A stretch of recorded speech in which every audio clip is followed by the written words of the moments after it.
السلام علیکم ناظرین، پروگرام میں خوش آمدید۔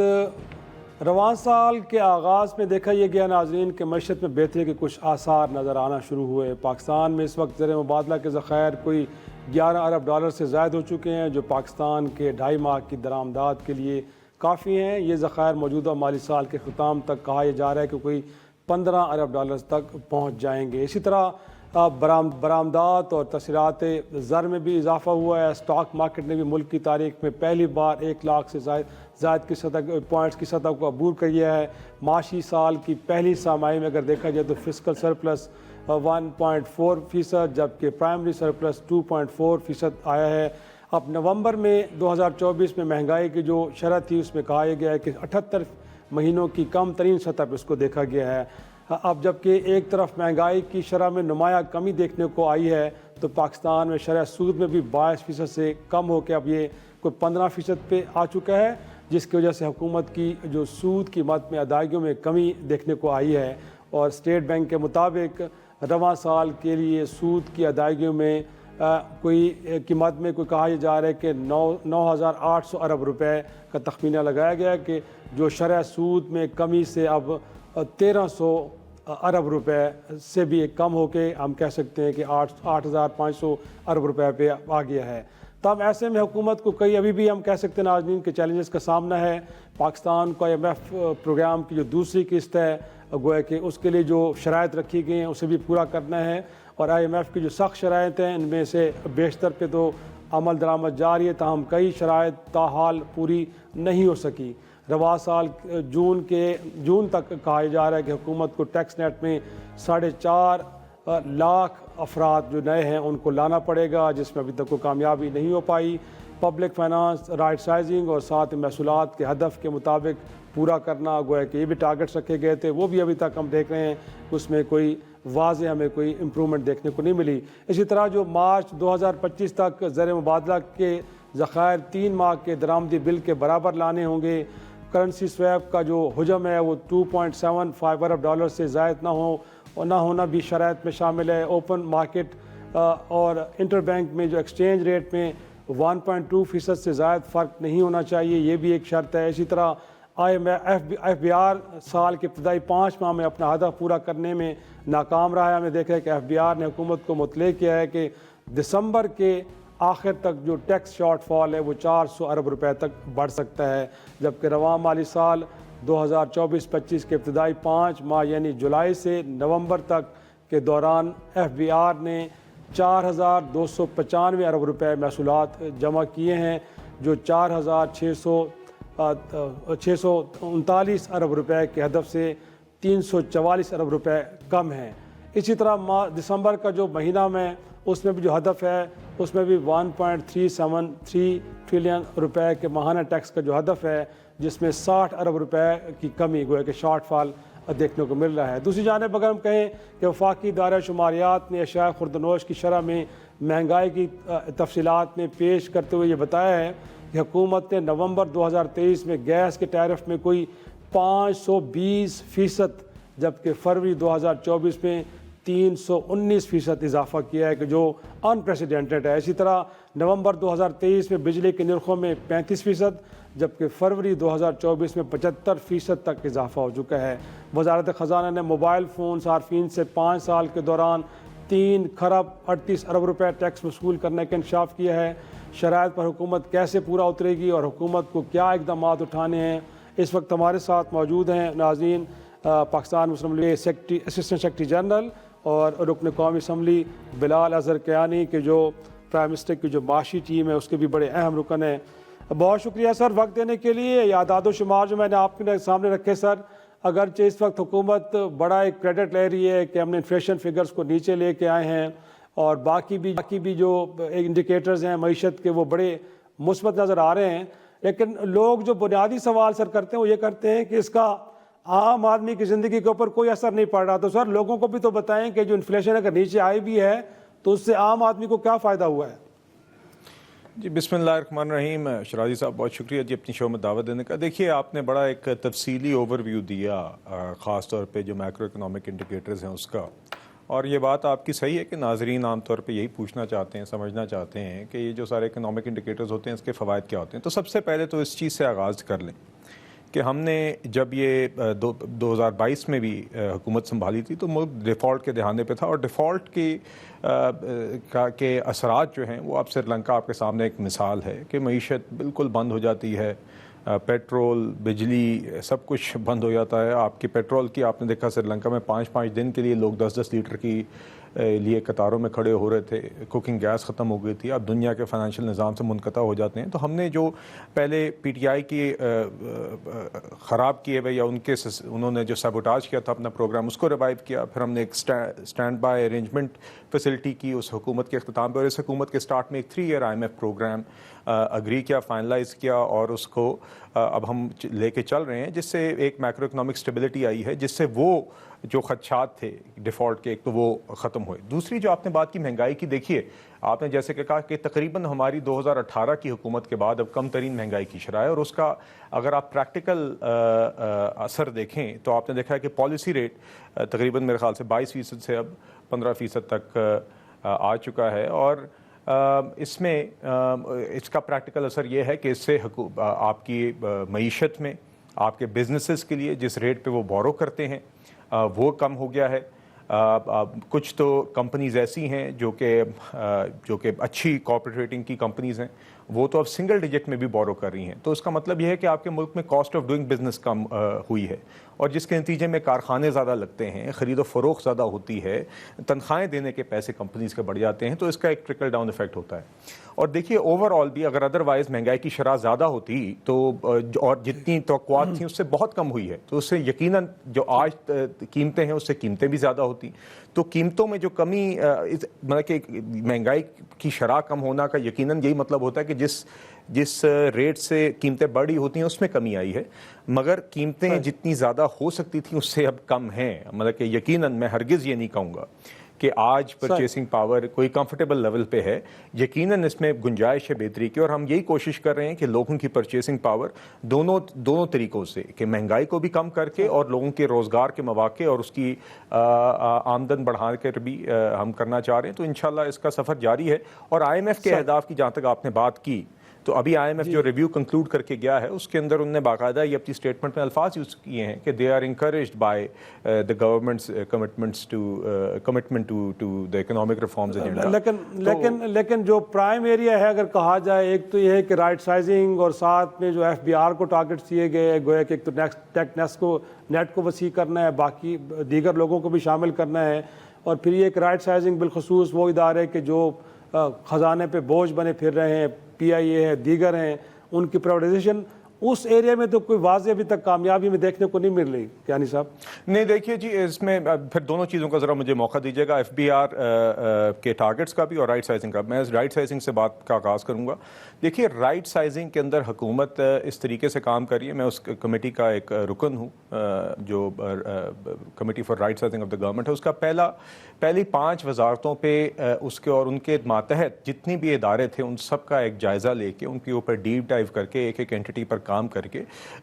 ریکمنڈیشنز پرائم منسٹر اور کیبنٹ کو دی گئی، اور کیبنٹ نے فیصلے کیے جس کے نتیجے میں ان اینٹیز کی تعداد میں اب کمی آئے گی. جہاں پہ اینٹیز کی ڈپلیکیشن ہے وہ ڈپلیکیشن کو ختم کیا جا رہا ہے، تاکہ 3 ادارے ایک ہی جیسا کام کر رہے ہیں تو ان کو مرج کر کے ایک کیا جا رہا ہے. جہاں پہ کوئی ایسے ادارے ہیں جو اب ڈیوالوڈ سبجیکٹ ہیں اور ڈپلیکیشن ہو رہی ہے، وہاں پہ ہم دیکھ رہے ہیں کہ یا اس کو پھر صوبوں کی طرف ٹرانسفر کیا جائے. اس طرح کر کے کافی ہم کوشش کریں کہ گورنمنٹ کو لین کریں، اور اس کے اندر اس کے اخراجات بھی کم ہوں گے، مگر ساتھ ہی ساتھ بنیادی مقصد یہ ہے کہ حکومت بلا وجہ بلوٹڈ نہ ہو، اس کے اخراجات زیادہ نہ ہوں، مگر ساتھ ہی ساتھ حکومت اتنی ایفیشنٹ ہو کہ جو اس کا مقصد ہے وہ پورا ہو. لوگوں کو 3 جگہوں پہ 3 دفاتر میں مختلف ایجنسیوں میں NOC لینے نہ جانا پڑے. تو ہم نے گورنمنٹ کو زیادہ ایفیشنٹ بھی کرنا ہے اور اخراجات بھی کم کرنے ہیں. پہلی 5 وزارتوں پہ فیصلے کابینہ کر چکی ہے اور اب وہ امپلیمنٹیشن کی فیز میں ہے، اور اگلی 5 وزارتوں پہ اب یہ کمیٹی کام کر رہی ہے، اور انشاءاللہ اس کے بھی نتائج آپ کو آگے نظر آئیں گے. جہاں تک FBR ٹارگٹس کی بات ہے، دیکھیے بنیادی طور پہ IMF کے ساتھ جب آپ پروگرام اگری کرتے ہیں تو آپ کا باٹم لائن جس کے اوپر آپ نے جو ٹارگٹ آپ اچیو کرنا ہے پہ اگری کرتے ہیں وہ پرائمری بیلنس ہوتا ہے. تو پرائمری بیلنس جو کہ آپ کا فسکل ڈیفیسٹ ہوتا ہے اس میں سے اگر آپ انٹرسٹ ایکسپینس نکال دیں تو بقیہ وہ آپ کا پرائمری بیلنس ہوتا ہے، اس کے حوالے سے ہم آن ٹریک ہیں۔ دوسری بات یہ ہے کہ ایف بی آر میں یقیناً یہ ایک سائیڈ افیکٹ ہوتا ہے کہ جب مہنگائی کی شرح آپ کی توقعات سے کم ہوتی ہے تو اس کا ٹیکس ریونیوز پہ بھی ایک امپیکٹ آتا ہے۔ اسی طرح امپورٹس جو ہم نے کرنٹ اکاؤنٹ بیلنس اپنا مینٹین کیا ہوا ہے اپنے ریزروز کو ہیلتھی رکھنے کے لیے، امپورٹس کی بھی کمی کا ایک افیکٹ آتا ہے، مگر پھر بھی ایف بی آر اپنی ایفرٹس کرے گی to broaden the tax net, اور وہ کام جاری ہے، اور انشاءاللہ کوشش پوری ہے کہ ایف بی آر کا بھی اپنا ہم ٹارگٹ اچیو کریں، مگر پرائمریلی ہمارا ٹارگٹ یہ ہے کہ جو پرائمری بیلنس کا ہم نے ایک ٹارگٹ سیٹ کیا ہوا ہے اور جو آئی ایم ایف پروگرام کا حصہ ہے اس کو اچیو کریں جی۔ اور بلال صاحب، انفیکٹ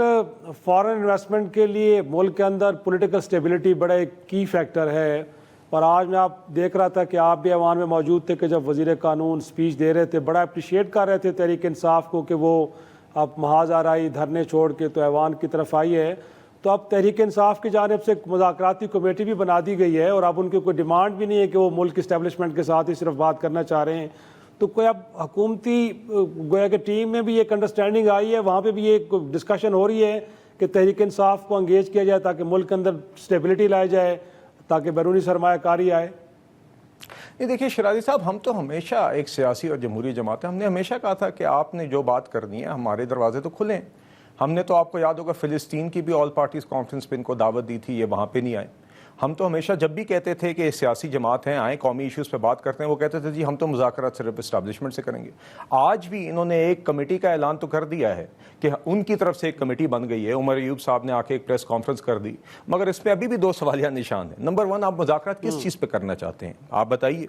دیکھیں نا، آپ مذاکرات کس چیز پہ کرنا چاہتے ہیں؟ آپ حکومت کو اپروچ کریں۔ قومی ایشوز کے اوپر تو پارلیمنٹ میں ہم ویسے ہی ہم کہتے ہیں کہ اچھی بات ہے، آپ پروڈکٹیو ڈیبیٹ کریں، آپ اسٹینڈنگ کمیٹیز میں بات کریں، مگر اگر آپ نے کسی چیز کی مذاکراتی ٹیم بنائی ہے تو ہمیں بتائیے آپ کس چیز پہ مذاکرات کرنا چاہتے ہیں۔ اور دوسری بات یہ ہے کہ اب عمر ایوب صاحب کا اکیلا کوئی بیان آ جائے تو آپ مجھ سے بہتر جانتے ہیں کہ کیا پتا کہ کل صبح کھڑے ہو کے یا آج کل میں ہی عمر ایوب کی بات کی نفی علی امین گنڈا پور کر دیں، یا بشرا بی بی کر دیں، یا علیمہ خان کر دیں، کیونکہ ہم نے ماضی میں بار بار یہی دیکھا۔ تو بہرحال ہم پھر بھی، میں اوور آرچنگ بات یہ ہے کہ ہم ایک سیاسی اور جمہوری جماعت ہیں، آپ نے کسی قومی ایشو پہ بات کرنی ہے تو ہمیشہ ہم بات چیت کرنے کے لیے تیار ہوتے ہیں، مگر اگر آپ کا یہ خیال ہے کہ آپ خان صاحب کو جرائم سے این آر او دلوانا چاہتے ہیں اور ان کو سزا سے بچانے کے لیے اب آپ نے پہلے زور زبردستی کی کوشش کی اور اب آپ اس کے لیے چاہ رہے ہیں کہ کوئی بات چیت ہو تاکہ معافی ہو جائے، تو یہ تو ممکن نہیں ہے جی، جو جرائم ہے اس کی تو سزا ہوگی۔ لیکن اگر وہ یہ کہہ رہے ہیں کہ 2024 کے الیکشن کے اوپر یا جو مقدمات سیاسی بنیادوں پہ بنے ہیں یا جو قیدیوں کی رہائی ہے، ضمانتیں ہونے کے باوجود بھی لوگ رہا نہیں ہو رہے، تو آپ کو لگتا نہیں ہے کیونکہ ماضی میں تو اس طرح کی چیزیں ہوتی رہی ہیں تو یہ بڑی لاجیکل ڈیمانڈز ہیں جن کے اوپر بیٹھ کے گفتگو ہونی چاہیے؟ دیکھیے یہ کوئی نہیں شرائع صاحب، دیکھیے میں تو بالکل صحیح، میں تو یہ کہوں گا کہ یہ سارا اونس جو ہے نا یہ جوڈیشری پہ بنیادی طور پر ہے۔ 9 مئی کی سزائیں آج تک نہ ہونا 1.5 سال میں، یہ بھی ایک لمحہ فکری ہے جی۔ اتنے سنگین جرائم ہوئے، سب کے سامنے ویڈیوز بھی موجود ہیں جن لوگوں نے کیے۔ خان صاحب نے اعتراف کیا اڈیالہ جیل میں رپورٹر سے بات کرتے ہوئے کہ ہاں میں نے 9 مئی کی کال دی تھی، مگر بات یہ ہے کہ آج تک اس کورٹس میں، یو کے میں آپ نے دیکھا ابھی رائٹس ہوئے، ہفتے کے اندر اندر انہوں نے رائٹس کے 2-2 3-3 سال کی لوگوں کو سزائیں بھی دے دی تھی، وہاں پہ تو اتنی لمبی لمبی تاریخیں نہیں لگ رہی تھیں۔ تو میں بالکل اس بات سے اتفاق کرتا ہوں کہ جن لوگوں نے جو اس سازش کا اور ان جرائم کا حصہ تھے، چاہے وہ پلان کرنے میں، چاہے وہ اکسانے میں، چاہے وہ گراؤنڈ پہ کرنے میں، ان سب کو سزائیں ہونی چاہیے، اور جو بے گناہ لوگ ہیں ان کو رہا ہونا چاہیے۔ صحیح، لیکن ایک اور بھی سوال آپ سے، کیونکہ پروگرام کا وقت کیونکہ اب سیگمنٹ کا کم رہ گیا، تو میں یہ بھی جاننا چاہوں گا کہ آج تو پارلیمانی سیکرٹری میں بھی کسی کامہ کمیٹی میں اس بات کا اعتراف کیا ہے کہ جو پاکستان میں انٹرنیٹ کو لے کے پابندیاں ہیں شاید دنیا میں اتنی نہیں ہیں، تو یہ جو سوشل میڈیا کو کرٹیل کرنے کے سلسلے میں انٹرنیٹ کے نظام کو اتنا بری طرح وہ ایک طرح سے ہم کہہ سکتے ہیں کہ اس کو سلو ڈاؤن کر دیا گیا ہے، سر اس سے عام لوگوں کے کاروبار بڑے متاثر ہو رہے ہیں، جو لوگ سیلف امپلائڈ ہیں یا باقی بہت ساری کمپنیز ہیں جو کام کر رہی ہیں، تو کیا اس حوالے سے بھی حکومت وقت کوئی سوچ رہی ہے کہ اس ایشو کو بھی کوئی ریزالو کیا جائے تاکہ عام آدمی ان کے کاروبار متاثر نہ ہوں؟ جی دیکھیے اس کو ویری بریفلی چونکہ ٹائم آپ کا ختم ہو رہا ہے. ایک تو سوشل میڈیا کے اوپر جی دیکھیے بالکل ایک طرف فریڈم آف ایکسپریشن ہے مگر ساتھ ہی ساتھ آپ دیکھ رہے ہیں کہ مس انفارمیشن اور ڈس انفارمیشن جس تیزی سے صرف پاکستان میں نہیں دنیا میں پھیل رہی ہے اس کے لیے پوری دنیا آج کل میجرز اٹھا رہی ہے. اور سب سے بلکہ اسٹرنجنٹ اگر آپ لیجسلیشن دیکھیں تو وہ EU کی ہے, ڈیجیٹل رائٹس ایکٹ انہوں نے پروملگیٹ کی تھی, جس کے نتیجے میں انہوں نے سوشل میڈیا کمپنیز کو لیگلی ذمہ دار ٹھہرایا کہ وہ اپنے کانٹینٹ کو ماڈریٹ کرنے, ورنہ وہ فائن بھی ہو سکتی ہیں یا بند بھی ہو سکتی ہیں. تو اسی طرح ہمیں بھی اپنی اس مس انفارمیشن ڈس انفارمیشن اور غلط پروپیگنڈا اور جھوٹ کو کسی نہ کسی طریقے سے تو کرو کرنا ہوگا. تو یہ تو ہمارا ایک چیلنج ہے اور ہمیں دیکھنا چاہیے اور یہ بیلنس اسٹرائک کرنا ہے کہ مس انفارمیشن ڈس انفارمیشن کو بھی ٹیکل کریں اور ساتھ ہی ساتھ فریڈم آف ایکسپریشن کا بھی ایک بیلنس مینٹین کریں. جہاں تک انٹرنیٹ کی بات ہے دیکھیے جی میں نے دیکھا تھا کہ اس حوالے سے حکومت نے تو کہا ہے کہ جی وہ تو کوئی ایسی چیز نہیں کر رہی جس سے انٹرنیٹ سلو ڈاؤن ہو رہا ہے, مگر یقیناً حکومت کا یہ کام ضرور ہے اور انشاءاللہ مجھے یقین ہے کہ ہماری وزارت بھی PTA بھی اس کو دیکھ رہی ہوگی کہ کس طریقے سے انٹرنیٹ سپیڈز بہتر کریں. یقیناً آج کل کے دور میں انٹرنیٹ ایک اب آہستہ آہستہ ایک بیسک نیسیسٹی بنتی جا رہی ہے جس سے معیشت کا پہیہ بھی چلتا ہے اور لوگوں کی روزانہ کی بیسک سروسز کی فراہمی بھی اس سے یقینی بنائی جاتی ہے. تو یقیناً یہ ہماری حکومت کی ترجیح ہے جی. اور لاسٹلی کوئی کمنٹ آپ کا چاہوں گا کہ آپ کے اتحادی پیپلز پارٹی بھی آپ سے ناراض ہے, انہیں منا لیں گے یا اس معاملے کو آپ زیادہ کوئی اہمیت نہیں دے رہے؟ نہیں جی, ایک تو نمبر 1 میرے خیال سے کوئی ناراضگی تو نہیں ہے مگر تحفظات ضرور ہوتے ہیں اور جہاں تک اہمیت کی بات ہے ہم مکمل اہمیت دیتے ہیں جی اپنے الائز کو. پہلی بڑی میچورٹی اور سنجیدگی کے ساتھ بہت مشکل وقتوں میں 2022 میں بھی یہ PDM کی گورنمنٹ ہم نے اس ٹائم پہ آپ کو یاد ہے چلائی تھی اور اسی میچورٹی اور سنجیدگی سے اب بھی حکومت چل رہی ہے. یہ الائز کے ساتھ ریگولر میٹنگز ہوتی ہیں جس میں یقیناً دیگر ایشوز اٹھتے ہیں جو ان کے ہوتے ہیں اور ہماری حکومت پوری کوشش کرتی ہے کہ اس کو ایڈریس کرے. تو یہ تو کسی بھی ایک پولیٹیکل الائنس کا ایک کریکٹرسٹک ہوتا ہے اور یہ اس کا حصہ ہوتے ہیں. تو ایسی بات چیت اور ریگولر میٹنگز جاری رہتی ہیں اور جو بھی کنسرنز یا ایشوز اٹھتے ہیں اس کو مل جل کے ریزالو کرنے کی کوشش کرتے ہیں اور تاکہ ان کے کنسرنز آپ کے خیال میں بڑے لاجیکل ہیں, بڑے درست ہیں آپ کے خیال میں؟ جی دیکھیے خیر میرے علم میں ساری تفصیلات تو نہیں ہیں مگر میں ہو سکتا ہے جی میں کچھ چیزیں ہوں گی جہاں پہ ان کا ایک جینوئن کنسرن ہوگا اور ہم اس کو میں یقیناً اس کو ایڈریس کرنے کی کوشش کریں گے. جہاں پہ ہم سمجھتے ہیں کہ ہم قائل کر سکتے ہیں ہم کریں گے, مگر یہی ایک سنجیدہ سیاسی اور جمہوری جماعتوں کا طریقہ کار ہوتا ہے جس کا ہم نے پہلے بھی مظاہرہ کیا ہے پیپلز پارٹی PMLN نے, آج بھی کر رہے ہیں اور انشاءاللہ آئندہ بھی کرتے رہیں گے. بہت شکریہ بلال اظہر کیانی صاحب موجود تھے. ناظرین ایک چھوٹا سا بریک لیں گے اور بریک کے بعد پروگرام کے سلسلے کو آگے بڑھائیں گے. پروگرام ایک بار پھر خوش آمدید. ناظرین آپ نے بریک سے پہلے بلال اظہر کیانی کی گفتگو سنی, مسلم لیگ نون سے ان کا تعلق تھا. اب ہم بات کرتے ہیں تحریک انصاف سے اور ہمارے ساتھ موجود ہیں تحریک انصاف کے سینئر رہنما احمد اویس صاحب. بہت شکریہ سر وقت دینے کے لیے. پہلا سوال تو میرا آپ سے یہ ہے کہ تحریک انصاف کا بنیادی سٹینس تو یہی تھا کہ ہم اسٹیبلشمنٹ کے علاوہ کسی سے گفتگو نہیں کریں گے, لیکن اب تو آپ ہر کسی سے گفتگو کرنے کے لیے تیار ہو گئے ہیں. تو یہ جو سوچ میں بدلاؤ آیا سر, اس کے پیچھے کیا کہانی, کیا محرکات ہیں؟ دیکھیے سوال یہ سوچ ہماری سوچ میں PTI کی سوچ میں تو کوئی ایسی تبدیلی نہیں ہے. یہ تو پہلے بھی کئی دفعہ کہا کہ ہم تیار ہیں اور یہ بار بار کہا کہ ٹھیک ہے ہم اسٹیبلشمنٹ کی بات بھی کی, لیکن ان کے انکار نہیں تھا. ہر دفعہ ریبف ہوتا رہا ہے اور یہ غلط ایٹیچیوڈ جو تھا وہ یہ حکومت کے حلقوں سے تھا. آپ اگر ذرا یاد کر لیجئے, ذرا پیچھے چلے جائیں تو شہباز شریف صاحب نے باقاعدہ فلور آف پارلیمنٹ کے اوپر بھی اور باہر بھی گفتگو کرتے ہوئے کہا جی کہ ہم تو تیار ہیں بات چیت کرنے کے لیے, اور دوسرے ہی سانس میں کہنے لگے کہ جی ان کو ہم نے فیصلہ کر لیا ان کی پارٹی کو بین کر دینا. تو کیا گفتگو کا یہ انداز تو نہیں ہے؟ اور ساتھ ہی ان کے جو بڑے کچن کیبنٹ کے ممبران تھے بہت چہیتے ان کے, وہ کہنے لگے کہ جی یہ 9 مئی کا واقعہ انہوں نے کیا ہوا, ہم تو ہاتھ ملانے کو تیار نہیں ہیں. تو ایسے تو گفتگو نہیں ہوتی نا. اور اب آپ دیکھیے کہ یہ 5 رکنی ٹیم بنائی عمران خان نے وہاں پر اڈیالہ میں, وہ اناؤنس ہوا اور وہ باہر نکلے ہیں تو ان کا ٹیم کے جو ہیڈ تھے ایوب, اس کو عمر ایوب صاحب کو, ان کو گرفتار کر لیا. کیا یہ طریقہ کار جو ہے یہ نیگوسیشن کو کامیاب کرنے یا آگے بڑھانے کے لیے کیا یہ انداز کبھی ہوتے ہیں؟ کیونکہ یہ دے نیور وانٹڈ, یہ کسی صورت جو ہے یہ اسٹیل میٹ ایسے رکھنا چاہتے ہیں تاکہ وہ یہ ایک طاقت کو یہ محسوس ہو, ایک پاور کو, کہ جی ان کی ہمیں بڑی ضرورت ہے. انہوں نے ابھی بھی کیا کیا آئی پی پی کے اوپر ابھی جو کہہ رہے ہیں بڑا دکھا رہے ہیں کہ جو ہم یوں ایکشن لے رہے ہیں. صرف نواز شریف اور شہباز کی فیملی کو آپ سامنے رکھ لیجئے, اربوں روپے یہ لے چکے ہیں. سر یہ تو آپ نے بنا دی, لیکن کیا کوئی حکومت کی جانب سے کوئی مذاکرات کے اشارے بھی ملے, اور کنڈیشن پھر آپ کی وہی ہیں گویا کہ قیدیوں کی رہائی, الیکشن آڈٹ, 26 میانی ترمیم, مقدمات کا خاتمہ, یا کنڈیشن کے بغیر آپ مذاکرات میں جانا چاہیں گے؟ نہیں کنڈیشن یہی ہے ہماری. دیکھیے یہ اب تو ہم بات یہ ہے کہ ہم ان کنڈیشن کے ساتھ ہم بیٹھیں گے, بات کریں گے, اور اگر کامیابی کی طرف جائیں گے تو یہ کنڈیشن جو ہیں یہ ہماری ہوں گی. وہ اپنی کنڈیشن بتائیں گے وہ کیا ہیں. یہ تو بات بڑی واضح ہے, کلیئر ہے کہ ہماری تو یہ دیکھیں نا اس وقت عمران خان کے اوپر اگر تو وہ کنوکشن ہوئی ہوتی تو پھر تو یہ کہتے ہیں کہ جی ہمارا کوئی قصور نہیں ہے, جی وہ تو عدالت نے فیصلہ دے دیا, سزا دے دی ہوئی ہے, وہ تو جیل کاٹ رہے ہیں, اب سزا ختم ہوگی تو نکلیں گے, یا کوئی ایپلیٹ اتھارٹی جو ہے اس کو سیٹسفائڈ کر دے. اب تو ان کو کسی کیس کے اندر سزا یافتہ نہیں ہے, سب میں بری ہو چکے ہیں. اب تو یہ صرف انہوں نے ویلز کے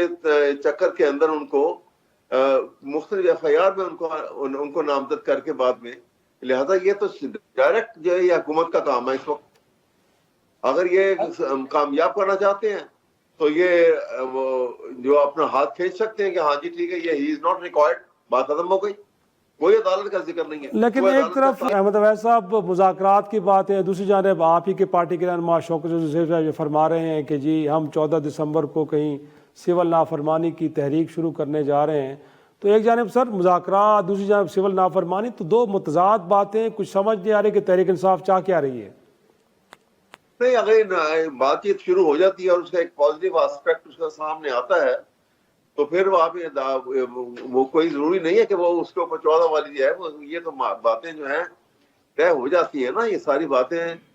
ابھی اس کے اوپر کوئی فائنلائز تو نہیں کیا تھا, اور یہ کوئی اس کے اوپر ایسے کوئی سٹیمپ نہیں لگ گئی تھی کہ یہ آگے پیچھے ہو نہیں سکتا. اور سر یہ ساتھ میں کہا جاتا ہے کہ پی ٹی آئی کے اندر جو ایک اندرونی ایک طرف سے ہم کہہ سکتے ہیں اختلافات ہیں پارٹی رہنماؤں کے اندر, یہ بہت بڑی ایک مشکل صورتحال پیدا کرے تحریک انصاف کے لیے. تو سر یہ جو قیادت کا اس وقت خلا نظر آ رہا ہے,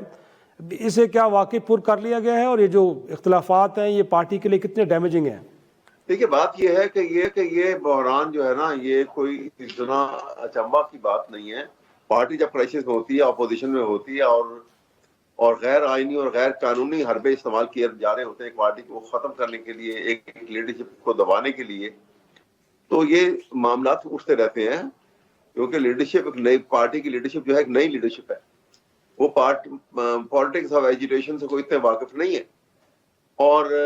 آپس میں وہ میچورٹی بھی جو ہے وقت کے ساتھ ہی آتی ہے. تو اس لیے یہ چھوٹی چھوٹی باتیں کوئی ایسی نہیں ہے, لیکن پارٹی کے ساتھ اور عمران خان کے ساتھ سنسیئرٹی سب کی ابو ڈاؤٹ ہے. اس لیے یہ سب ٹھیک ہو جائے گا. یہ چھوٹی چھوٹی باتیں ہیں, یہ ایسی باتیں نہیں ہیں کہ جن کو بنیاد کو بنا کے ہم بہت بڑا سمجھے کہ یہ بہت بڑا کوئی ڈیزاسٹر ہونے لگا. ایسی کوئی بات نہیں ہے. یہ سب آپ دیکھیے گا کہ کچھ دنوں کے اندر یہ بڑی آرگنائز طریقے سے سب انفیکٹ سابق D G I S I general Faiz Hameed کو چارج شیٹ کر دیا گیا, آپ کو معلوم بھی ہے, اور جو ان پہ الزامات ہیں لگتا ہے کہ ان کا تعلق پی ٹی آئی کے بانی عمران خان صاحب سے بھی ہے, تو لگتا تو ہے کہ ان کو بھی امپلیکیٹ کیا جائے گا, ان کے خلاف بھی ایکشن ہوگا. تو اسے کس آپ نظر سے دیکھ رہے ہیں سر؟ دیکھیے میں تو فرینکلی بات کرتا ہوں, یہ